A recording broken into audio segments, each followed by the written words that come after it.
Okay, I'm a level with you all. I don't have friends that I can talk to about anime and BL, so I'm making this video as an excuse to talk about the animes I've seen so far, and to show off my new avatars. I used the Amphibia art style, and I really liked how it turned out. I was considering making a video reviewing every anime I've seen up until now, similar to what Shay Frillis did recently, but I'd have to rewatch some series that I haven't seen in a while, and to be honest, I don't have it in me to watch some of them right now. So I think I'm just going to talk about the gay ones. Comparing all of these to each other and reading different reviews got me thinking a lot about LGBTQ representation, what's considered good representation, and what's problematic. So I want to dedicate a video to it. Rather than delegating a section of the video to just listing every single BL trope there is, I decided to intersperse them throughout the video as I talk about each show. I'm going to talk about some Japanese terms throughout this video, so here's a list of the terms if you're not familiar with them. All these are just my opinion, and I'd love to hear yours. Also, it's hard to get footage for all of these shows, so apologies in advance if I end up using more screenshots and pictures than clips. So I don't remember how exactly it started, but around 2016 and 2017, I was looking for more media that featured gay characters. The premise of Kiss Him Not Me intrigued me, so I decided to check it out, and it basically kicked off my anime phase. A girl who ships guys? Alright, I wonder what this is about. It was cute at the time, and I'm not going to cover this in this video, but it introduced me to the BL genre. That further piqued my interest. Sometime later, I found my way to the world's greatest first love and became obsessed with it. I didn't know anything about Japanese culture or media up until this point.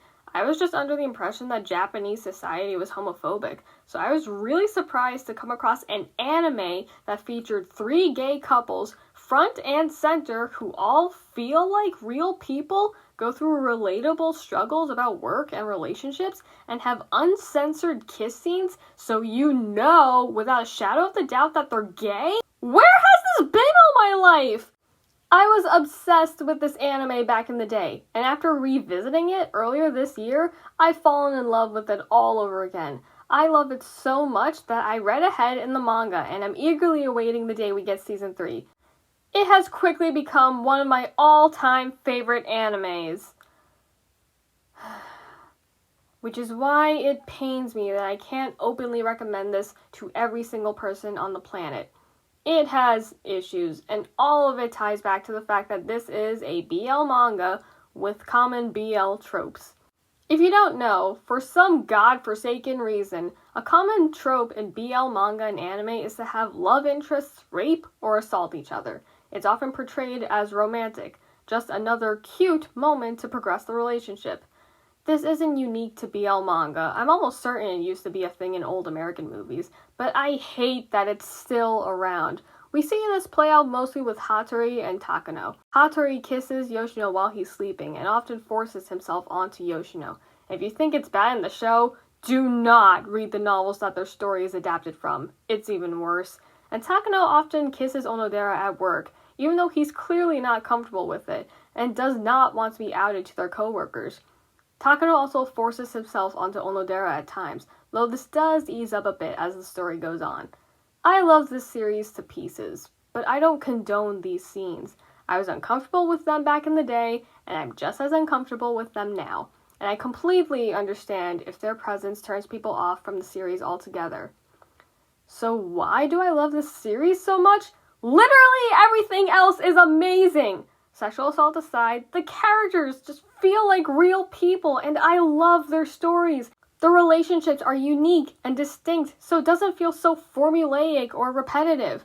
Onodera and Takano are high school lovers who work toward rekindling their relationship after breaking up over a misunderstanding and spending 10 years trying to move on with their lives. Now they're reunited in the manga industry as co-workers. Hatori and Yoshino are childhood friends turned co-workers who are now pursuing a relationship after realizing their feelings for each other. While they do have some problems with assault, as I stated before, they do have some really good couple moments. I love when Yoshino yells at Hatori and clears up the misunderstanding rather than having it fester for another few episodes, and basically calls out Hatori for jumping to conclusions. I love their OVA and their vignette in the Proposed Hen special. I love their heart-to-heart after the New Year's party. And Kisa and Yukina have a 9-year age gap and struggle to maintain their relationship with their busy schedules. Kisa works as a manga editor while Yukina is in art school and working on becoming a full-time artist, though he works part-time at a manga store. Admittedly, while their relationship and setup is the least realistic and relatable, once they're actually a couple, they have my favorite dynamic in the entire series. We're kind of robbed of their story because the anime only dedicates 4 episodes to them, but man, they have so many great scenes in the manga that make me love them so much. One of my favorite scenes is the one where Yukina spits out a bunch of random facts about himself, all in an effort to prove his love for Kisa, who doesn't think he deserves to be with Yukina. And without spoiling anything, in one of the latest manga chapters, Kisa has a moment where he acknowledges that he finally feels happy about himself.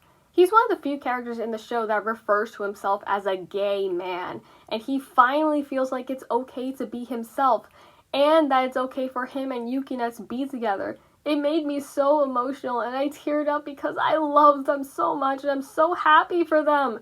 They're so supportive of each other, and I love watching their relationship grow. And I don't want to spoil the 4th couple in the series, but they also have a unique dynamic that you don't often see in BL, or anywhere really. Their story is covered in separate light novels and a movie, which I actually did a breakdown of a while ago.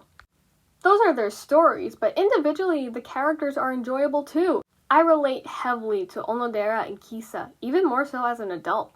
This past year, I worked a full-time job that I struggled to keep up with, and it took up so much of my time and energy. Similar to Onodera, who started working as a manga editor with no prior experience in the manga industry. He doesn't have innate talent or experience like Takano, so he has to work twice as hard to stand on the same level as him. The extra work and the long hours take a toll on his home life. He's exhausted from work and is too tired to clean his living space or take care of himself. I was going through the exact same struggle while I had my job. I also identify with Kisa, who is moderately successful at his job, yet he doesn't compare to the younger and successful Takano. Kisa lacks confidence in himself, and his insecurities affect his relationship with Yukina. He's internalized these feelings of not being good enough to the point where he doesn't feel he's worthy of dating Yukina, the guy of his dreams. I really like Yoshino. He's so funny and naive and adorable, and I really like Takano's backstory. And Yokozawa is one of the most layered characters I've ever come across in a romance-focused show. This show is also really funny. The comedic timing is spot on, and that has everything to do with the writing, the animation, the music, and the voice acting. And finally, the music is incredible. This is one of my all-time favorite soundtracks, and it has stuck with me for 5 years now. Not only do the tracks fit each scene perfectly, but they're also just really well produced. They go really hard with some of these tracks, like the one that plays at the end of episode 3, or the one that plays while Takano and Onodera embrace in the library. All the acoustic guitar tracks hit me every single time, and the openings and EDs just give me life. I can't express enough how much I love this soundtrack. If it wasn't clear already, I love this show so much. I'll bring this up again later, but this manages to be a really good, well-produced show, in spite of its problematic tropes that bring it down. I recommend using your discretion when deciding to watch this. Also, here's the recommended watch order. For some reason, Crunchyroll doesn't currently have the OVAs or the movie, so if Funimation is still around by the time you're watching this video, please head there to watch them. Shortly after watching Sekai-Ichi back in 2017, I was looking for more gay animes to watch, and I came across Love Stage, a 10-episode story about a famous actor and a wannabe manga artist who develop a relationship. I thought it was cute at the time, but I'm rewatching it right now, and yeah, it has issues. Long story short, Ryoma fell in love with Izumi but assumed all this time that he was a girl. When he learns the truth, he still can't get over Izumi, so he makes Izumi strip down naked, and he starts assaulting him, even though Izumi asks him to stop. Ryoma later apologizes, and they agree to be friends, but later there's a scene where Izumi's sleeping, and before Ryoma leaves, he kisses Izumi multiple times, while Izumi's sleeping, and while they're not even dating. Ryoma acts really possessive of Izumi, and I just can't vibe with it. He kisses Izumi a lot whenever he feels like it, and we're expected to go along with it because we know deep down Izumi loves him too. But I don't like watching Ryoma do whatever he wants and having Izumi just act unfazed by it. It's kinda cringy. The rest of the show is cute at times. Rei is undeniably the best character. Izumi has a nice personal story about wanting to become a manga artist, despite his parents' desire for him to become an entertainer. There are some funny jokes and one-liners, but I'm not attached to the characters, which is probably why I don't have much else to say about the show. I used to love this back in the day, but now that I've seen better shows, I honestly keep forgetting this one exists. I really like the opening, though. It's pretty catchy. That's all I have to say about this show. Not the best gay love story out there, but not the worst. Another sentiment I'm not happy about. The fact that there are shows that glorify rape and sexual assault, and that there are shows that have it even worse. The fact that a worse show even exists. Speaking of which, I'll be honest, I have not rewatched the entire series recently. I watched all 3 seasons of Junjo Romantica back in 2017, and this year I rewatched a few episodes here and there. If I do a video in the future about every anime I've ever seen, I promise I'll do a proper rewatch by then. For now, I just want to bring this up to talk about some key tropes in BL media. So if you didn't know, Sekai-Ichi Hatsukoi is actually a spin-off of Junjo Romantica. They take place in the same universe, and they're written by the same author. Both shows center around 3 gay couples. In Junjo Romantica, all 3 couples have a significant age gap, which seems to be another common BL trope. Misaki and Akihiko are 18 and 28 with a 10-year gap. Hiroki and Nowaki are 28 and 24 with a 4-year gap. And Shinobu and Miyagi are 18 and 35 with a 17-year age gap. While there's obviously more to a relationship than just the numbers from their ages, this is still something that doesn't always gel with me personally. And comfort levels will differ for everyone. I mentioned before that Kisa and Yukina have a 9-year age gap. I didn't mind it when I was younger because they were both adults to me, with Yukina being 21 and Kisa being 30. And now that I'm in my 20s, I don't mind it so much because I can separate media from reality, and I don't feel any power imbalance between Kisa and Yukina. In real life, if I saw a 21-year-old and a 30-year-old dating, I would just hope and pray that both are mature enough and that they genuinely love each other, and that the 30-year-old isn't grooming the 21-year-old. Grooming is still a real thing, and I really don't want to support that. Unfortunately, you can't judge a couple just from what you see on the outside. On the other hand, I don't think 2 years is that much of a gap, which is the gap between Onodera and Takano, but other people do. I remember in middle school, people freaked out when this 7th grader was dating this 8th grader, even though they were only 7 months apart in actual age.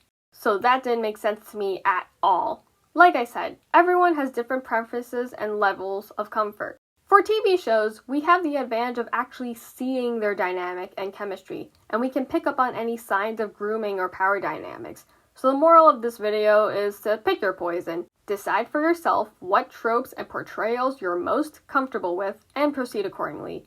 For me, it's not the age gap alone that makes me uncomfortable with the relationships in Junjo Romantica, especially with the Misaki and Shinobu relationships. It's the fact that both Misaki and Shinobu are seniors in high school at the start of their respective relationships. Akihiko forces himself onto Misaki so often, illustrating a clear power imbalance. And while I don't remember much of Shinobu and Miyagi's dynamic, I never really felt attached to it.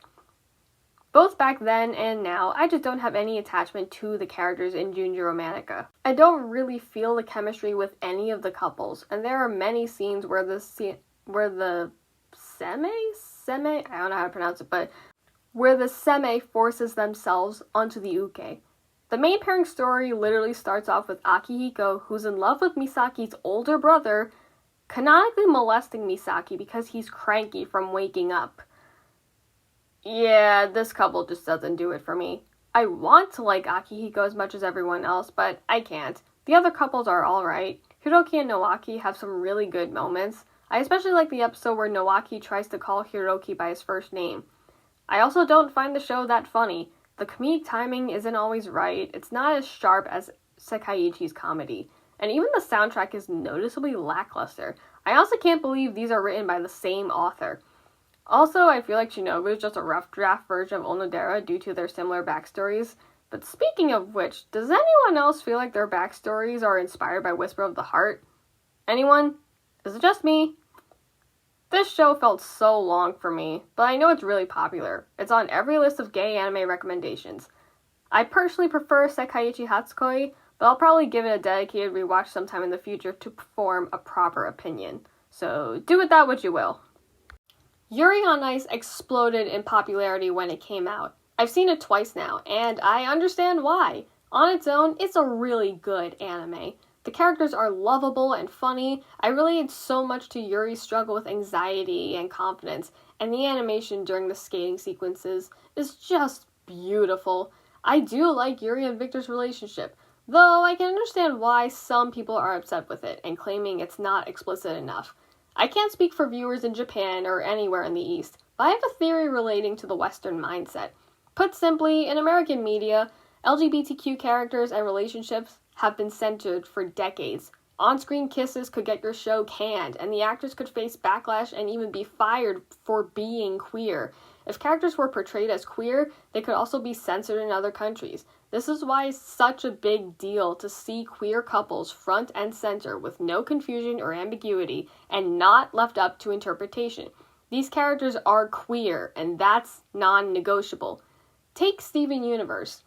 Ruby and Sapphire are canonically a couple, though the gems are technically genderless. They use she/her pronouns. So in other countries, Ruby was often portrayed as male, and dubs would use he/him pronouns. In this way, we see the erasure of a sapphic couple. But then the wedding episode happened, and we see Ruby in a dress, and Ruby and Sapphire have an on-screen kiss. It's no longer up for interpretation. For once, queer people can actually see themselves represented in TV shows and movies. We're not invisible or pushed aside anymore. We're given the same level of exposure that heterosexual relationships have given us for decades. So I understand the desire for more explicit representation. Even after my first viewing of Yuri on Ice, and after being told it was really gay, I was like, that's it? You'll see the show on every list of gay anime recommendations, and I couldn't get why. Now, though, I still don't think it's the most gay show in the world, but I think there's definitely a place for it. And while I think Banana Fish does a slightly better job of portraying two men who love each other, even though they don't make it official or explicit, there is enough in Yuri on Ice to show that Yuri and Victor are in a relationship. James Somerton has a great video analyzing the gay nuance in Yuri on Ice, and I highly recommend checking that out. Here's the thing. Some people want explicit LGBTQ representation because for so long we haven't had media dedicated to us. We want shows to cover the nuances of gender and sexuality, like the experiences of trans, non-binary, bisexual identities, etc., because it directly reflects real-life experiences of queer people. On the other hand, many people want queer characters to simply exist in media, without having that be the entire focus of their character. We want queer relationships to be normalized, not necessarily pointed out every time it appears. In a way, most BL media follows the latter, by having male characters fall in love with each other without calling themselves gay or bi. They're almost always written as only falling in love with this one person who happens to be a man, or falling in love with women in the past, falling for this one male character now, without acknowledging the character as queer. I don't think this trope is harmful per se, I just think it gets tiring after a while. It's not the same as watching the internal struggle of someone realizing they're in love with someone of the same sex, and being conditioned to believe it's wrong to do so. But honestly, I think there's a place for both of these stories. The answer isn't to replace the stories that are already out there in terms of representation. It's just to make more stories with different forms of representation.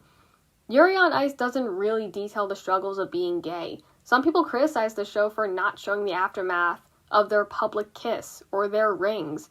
The show falls into the latter category of just including queer characters without bringing too much attention to it. In fact, because it's not officially a BL, it can serve as a gateway for viewers into the world of queer anime.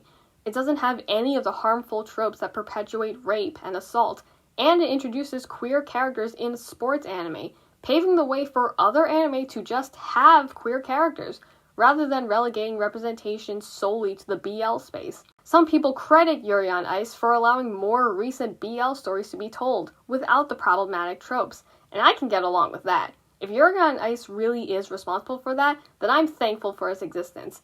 I think it's really good. Definitely give it a watch to see if you like it. So I watched all the aforementioned anime in 2017 and 2018. Prior to the next show on this list, from 2018 to the present, I've watched a lot more anime, and now that I've been consistently looking for the next anime to obsess over, I think it's safe to say that I'm officially in my weeb phase. But through all this, I've been looking for another anime that featured queer characters. I wanted another anime like Sekai-Ichi Hatsukoi, with endearing characters, meaningful relationships, and humor, ideally without the problematic tropes. I couldn't get past the first 2 episodes of Super Lovers due to both the age gap and the fact that the younger is around 14 years old and the elder is 22. Sakura Trick focused way more on the 2 leads kissing than on developing enjoyable characters.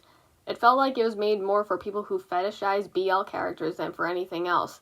I couldn't get past episode 1 of Sekai-Ichi. I don't even know what I was thinking at the time. In my defense, when I think harass, I don't think of literal attempted rape, but that was my mistake. And Citrus includes so many scenes where one girl forces herself onto another girl. I just couldn't get into it. I started to lose hope that an anime with the aforementioned qualities existed. Now, I'm really happy to say I finally found one that not only meets all these qualities, but one that goes above and beyond.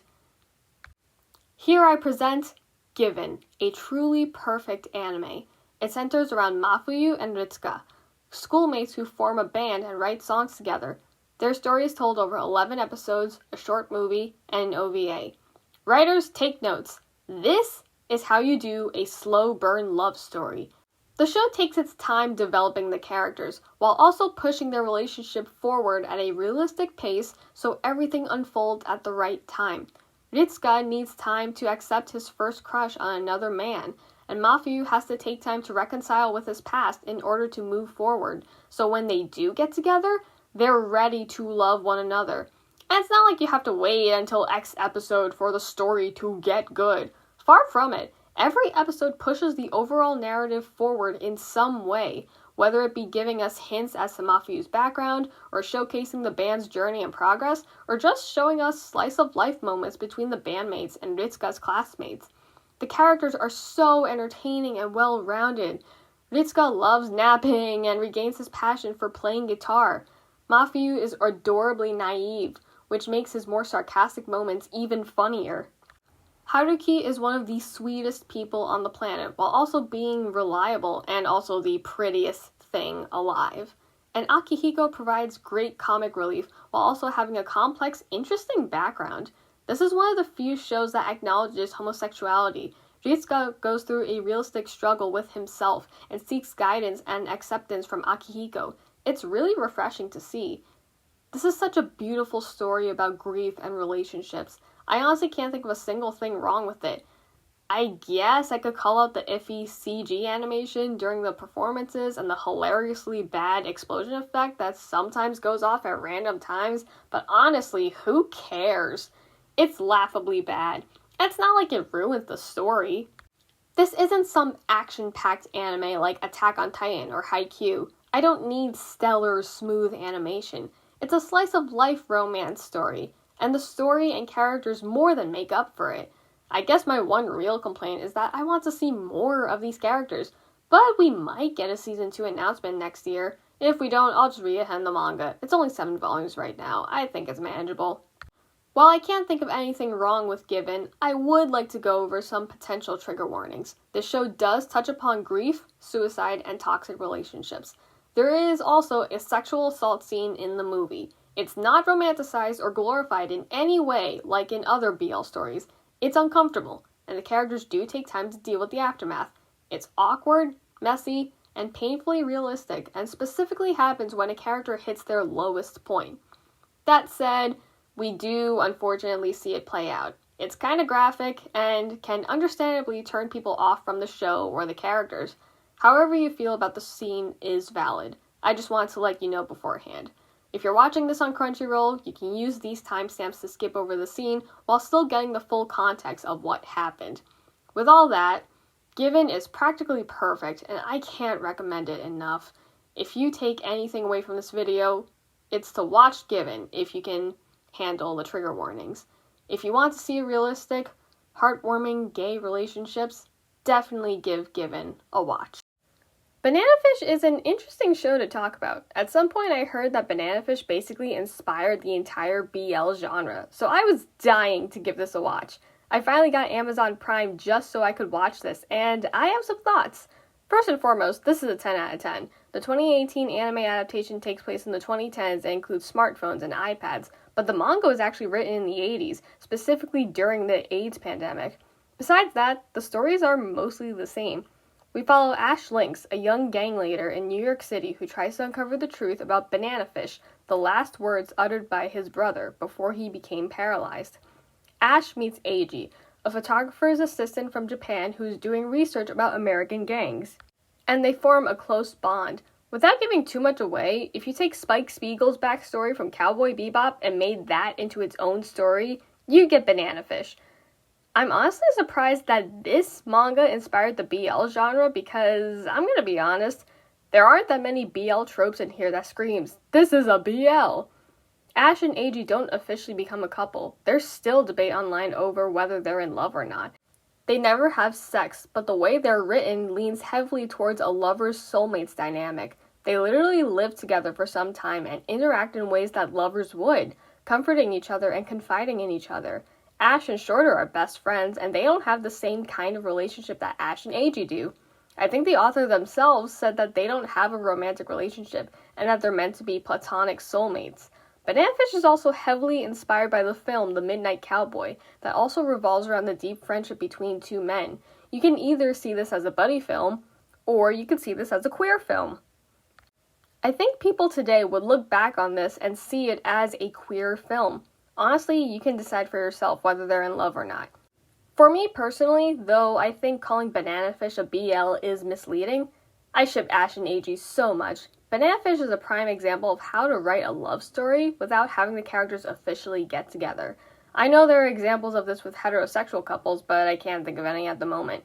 Their bond is just so deep and compelling. To Ash, Eiji represents a peaceful life and an escape from the crime world, while Ash helps the sheltered and naive Eiji come out of his shell. They clearly love each other and would do anything for each other. Beyond that, the story features gang violence, male-on-male sexual violence, conspiracy, crime, and death.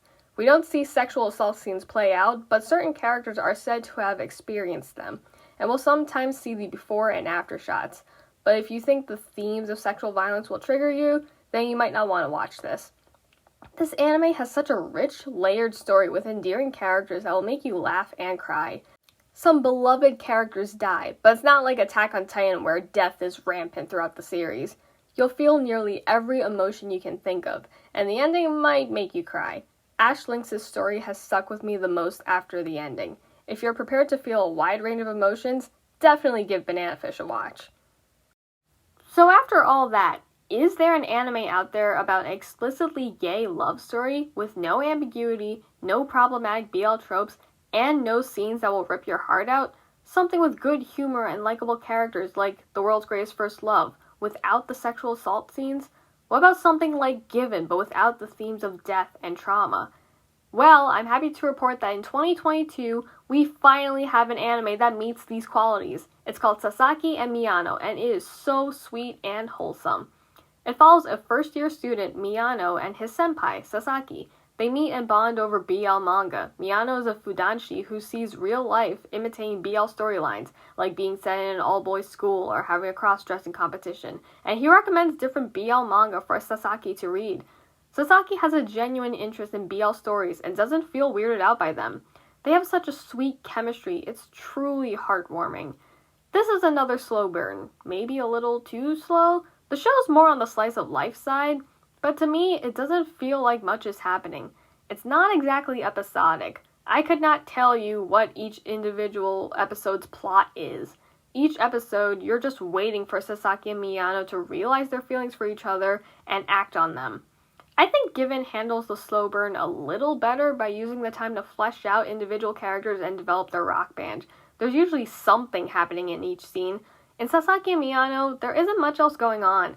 Outside their school setting, we don't know a whole lot about any of the characters. They're not particularly layered. We don't know much about their home lives or goals or hobbies. We just see their interactions with each other at school, which isn't necessarily a bad thing. I don't think the show aims to be a raw, realistic portrayal of high school love stories like Given.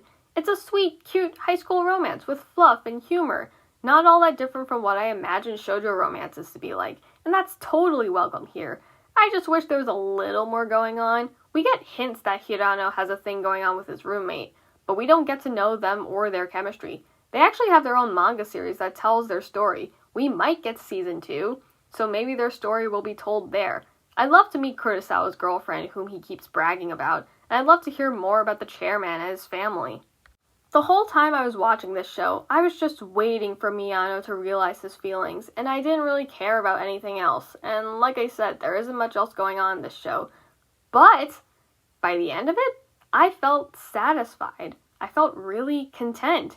The scene where Sasaki and Miyano finally confess to each other hits all the right notes. Have you ever anticipated something for so long and then have it meet all your expectations and then some? It's one of the best feelings in the world. That's exactly what you get with this show. That scene was so good that it honestly elevated the entire show for me. I have a lot more positive things to say about it now than I did while I was watching the show. Even though I think it could have been less than 12 episodes long, I can still say I enjoyed the build-up, and the wait was definitely worth it. And honestly, the side characters are quite enjoyable too. Hirano is both a delinquent and a strict rule-abider, and I love that he's a protective senpai for Miyano. Also, I love his design. Kurosawa is literally the perfect boyfriend because he's so supportive of her Fujoshi side and will do anything for her happiness. And Ogasawara has some funny scenes too. At first, you think he's homophobic and antagonistic of Miyano, but then we learn his girlfriend is Fujoshi and he has a hard time understanding her. And he actually goes to Miyano for advice. There's this hilarious scene where he asks Miyano to be the Fujoshi translator and puts him on call with his girlfriend, and oh my god, it's the best scene in the show. Honestly, this show is what Kiss Him Not Me should have been. Kiss Him Not Me centers around a Fujoshi who literally ships any two men who are within arm's distance of each other. And there's literally a scene where she and her male friends go to another Fujoshi's place, and the Fujoshi makes the boys pose for pictures in order to satisfy their BL fetishes without their prior knowledge or consent. It's honestly really gross and uncomfortable. We don't have any of that with Sasaki and Miyano. They just like spending time with each other and talking about manga. The characters are likable, the humor's great, the main couple's chemistry is wholesome yet believable. Literally, what more could you ask for? It's not too far from perfect, and I'm really excited for season 2. If you're looking for more layered, deep characters, Given, Banana Fish, and Sekai-Ichi may be more up your alley. But if you want a sweet, gay, high school love romance without all the heaviness, definitely give Sasaki and Miyano a watch. I'm glad to end this video on a high note with Sasaki and Miyano. As of the time I'm typing out this outro, I just finished getting through Citrus, and I did not like it. I didn't want to end on a bad note, and I thought it fitting to keep the video focused on BL stories since I have a little more knowledge about BL structure and tropes, so I decided to leave Citrus out. I realized recently that I have not seen any Yuri stories, and I have a hard time finding good ones out there that don't fetishize or sexualize the main characters. I heard Sweet Blue Flowers is really good, so I'm excited to give it a watch. If there are any other good BL or Yuri stories out there, please let me know in the comments down below. I need more. It would mean so much to me if you liked this video and let me know your thoughts in the comments below. I also have 2 other videos analyzing the 4th couple from The World's Greatest First Love, and it would mean a lot to me if you check those out as well. Anyway, thanks for listening to me ramble about queer anime. Take care, everyone! We'll see you around then, Miyano. Go on. Shoot.